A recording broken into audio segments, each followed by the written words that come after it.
queridos, namastê. Já faz um ano que gravei a 10ª parte do amor entre Shiva e Parvati. Um ano!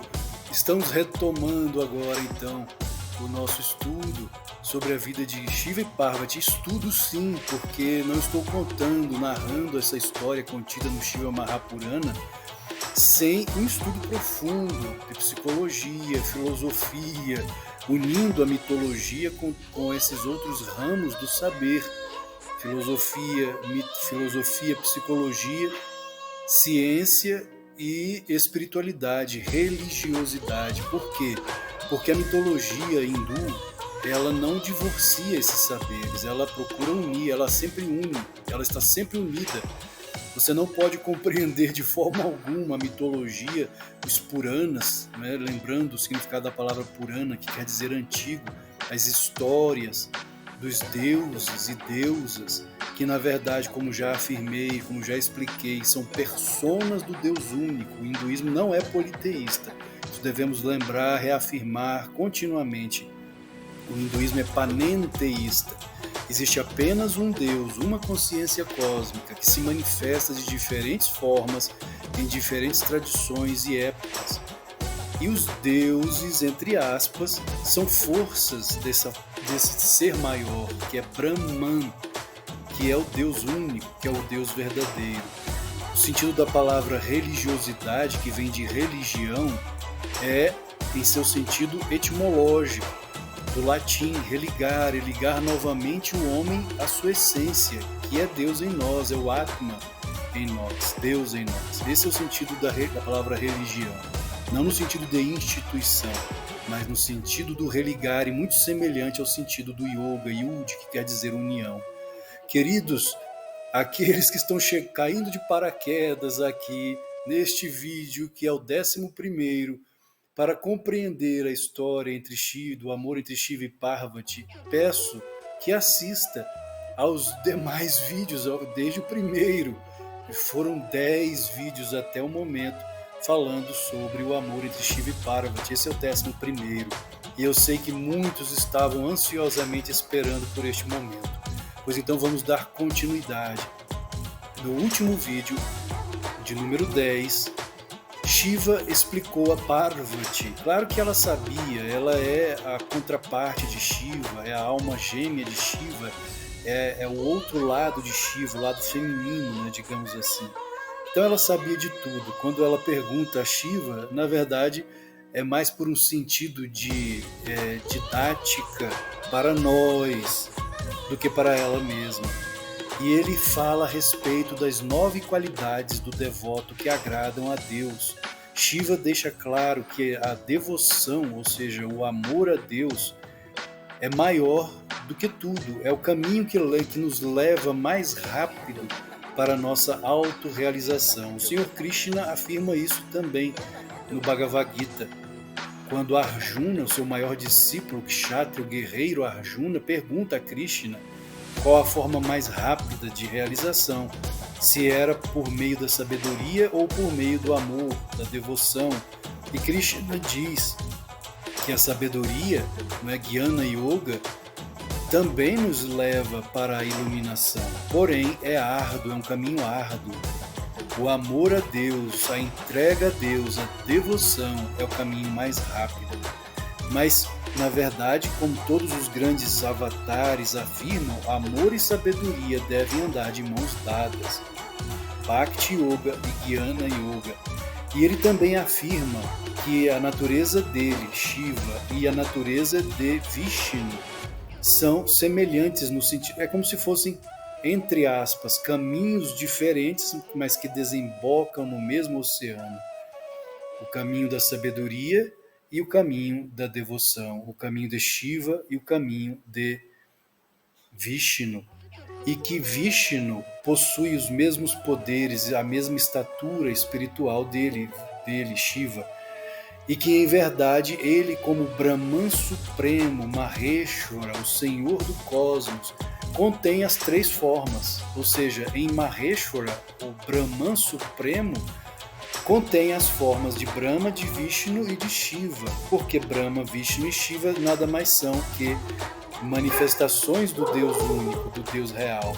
Brahma como criador, manifestador, Vishnu como preservador e Shiva como destruidor da existência cósmica que faz com que o universo retorne ao seio do Espírito. Vamos então à 11ª parte do amor entre Shiva e Parvati. Namastê!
Décima primeira parte, o Yajna de Daksha. Ele é mais intenso do que o fogo, mais calmo do que a água. Ninguém compreende totalmente sua misericórdia. Ele pode ser alheio, mas é próximo de seus devotos. Mais do que uma mãe, ele tem o coração terno. Certa vez, um grande yajna, ou sacrifício do fogo, foi realizado pelos sábios, os rishis, que se reuniram na confluência sagrada dos 3 rios, o Ganges, o Yamuna e o Sarasvati, que são conhecidos como Prayaga. O Senhor Shiva também estava ali, acompanhado por sua consorte Sati. Todos os reunidos no local se levantaram de suas cadeiras e fizeram reverências a ele. Eles o acomodaram com grande honra e o louvaram com grande devoção.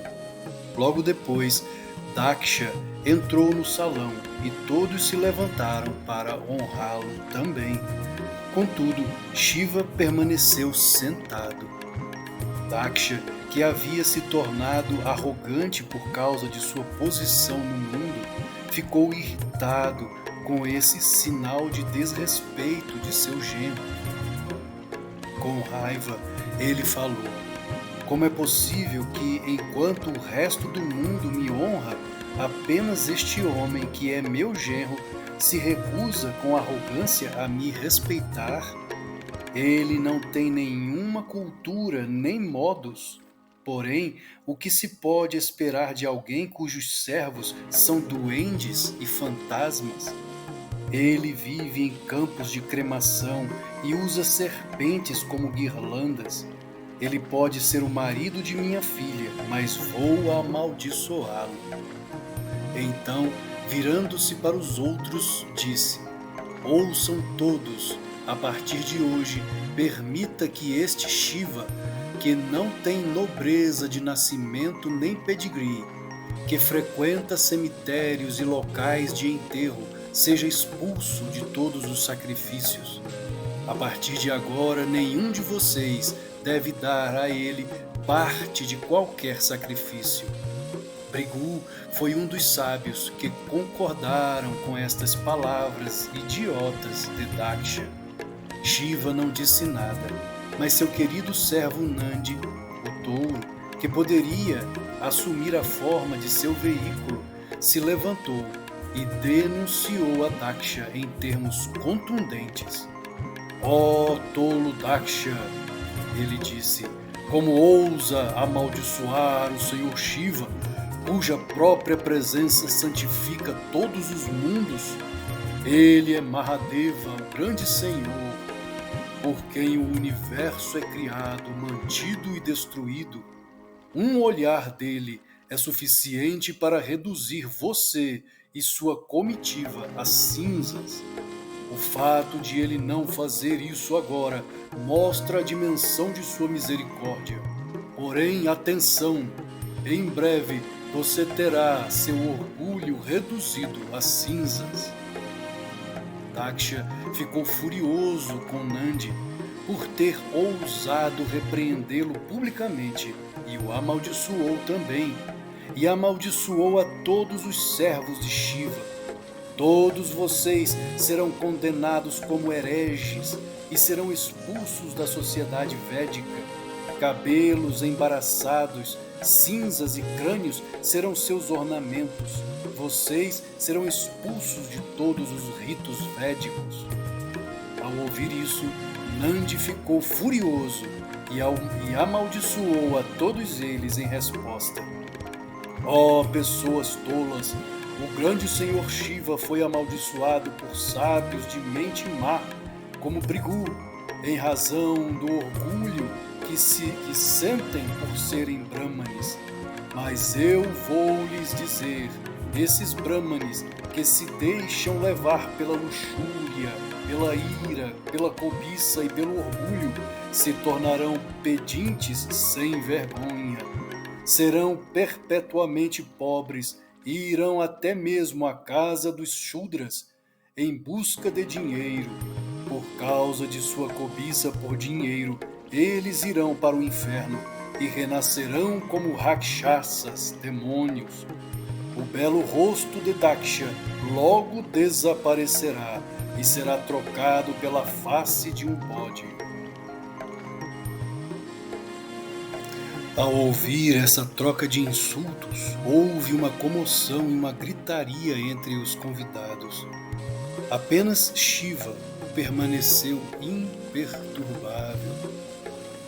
Com muita doçura, ele se virou para Nandi e perguntou: ó querido, por que você ficou tão irado? Daksha não pode me amaldiçoar, porque eu mesmo sou o sacrifício, o rito de sacrifício, o adjunto do sacrifício e o próprio eu do sacrifício. Quem é Daksha? Quem é você? Quem são todas estas pessoas? Na verdade, eu sou tudo. Por saber disto, você não deveria sofrer, nem deveria amaldiçoar a ninguém. Daksha fez isto por sua ignorância, pela qual ele será forçado a pagar um alto preço. Mas você é meu devoto e deveria estar livre da ira e de outras emoções negativas. Ao ouvir estas palavras sábias de seu mestre, Nandi ficou calmo e livre da ira. Depois desta cena desagradável, Shiva voltou à sua morada acompanhado por Sati e pelos Ganas. Daksha e seus seguidores também voltaram às suas respectivas moradas.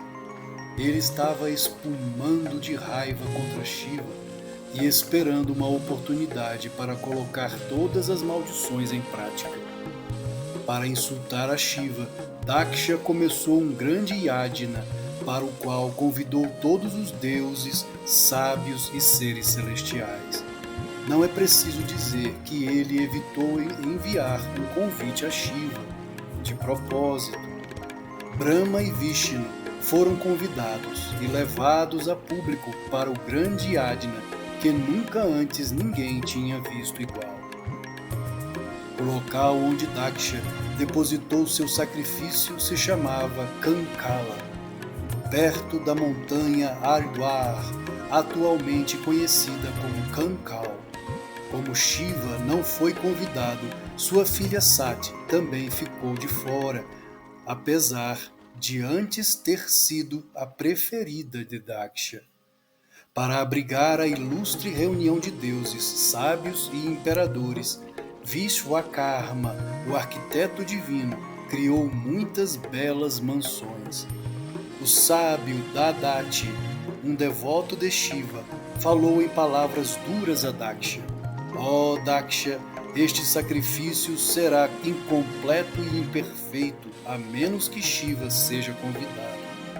Vá imediatamente com os sábios e traga o grande Senhor, Sati, para este lugar. Ele é a fonte de todo auspício. Sem ele, tudo será desfavorável e imperfeito. Daksha respondeu alterado: Vishnu, que é a causa principal deste cosmos, que é a fonte de todas as virtudes, agraciou este lugar com a sua presença. Brahma, o avô de todos os mundos, veio junto com os Vedas e com os Upanishads. Indra, o rei dos deuses, bem como os sábios celestiais, vieram com seus séquitos. Qual é a necessidade de ter o Shiva aqui? Ele é de nascimento desonroso, o senhor dos duendes, fantasmas e espíritos.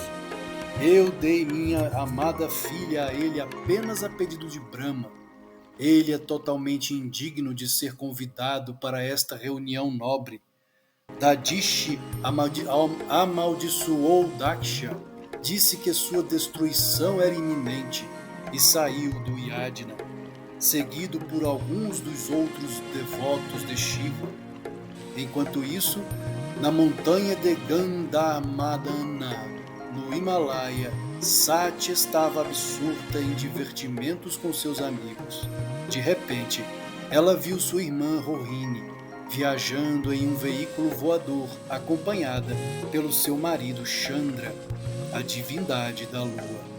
Ela pediu à sua amiga Vijaya que descobrisse o destino deles. Eles lhe contaram os detalhes do sacrifício de Daksha, para o qual todos os seres tinham sido convidados e para o qual eles agora estavam indo. Agora, Sati viu que todo o resto de suas 59 irmãs e muitos outros seres celestiais também estavam seguindo na mesma direção. Ela pensou: por que meu pai não convidou a mim e a meu marido? Deve ser uma omissão da parte dele. Vou perguntar sobre isto a Shiva. Não perca a 12ª parte do amor entre Shiva e Parvati. Namastê!